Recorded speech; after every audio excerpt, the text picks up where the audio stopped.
श्रियकान्ताय कल्याणनिधये निधयेतिनाम् श्रीवेङ्कटनिवासाय श्रीनिवासाय मङ्गलम् लक्ष्मी सविभ्रमालोकसुभ्रूविभ्रमचक्षुषे चक्षुषे सर्वलोकानां वेङ्कटेशाय मङ्गलम्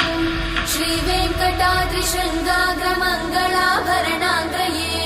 मङ्गलानां निवासाय श्रीनिवासाय मङ्गलम् सर्वावयव सौन्दर्य सम्पदा सर्वचेतसां सदा सम्मोहनायास्तु वेङ्कटेशाय मङ्गलम् नित्याय निरवध्याय सत्यानन्दचिदात्मने सर्वान्तरात्मने श्रीमद् वेङ्कटेशाय मङ्गलम् स्वतः सर्वविदे सर्वशक्तये सर्वशेषिने सुलभाय सुशीलाय वेङ्कटेशाय मङ्गलम्।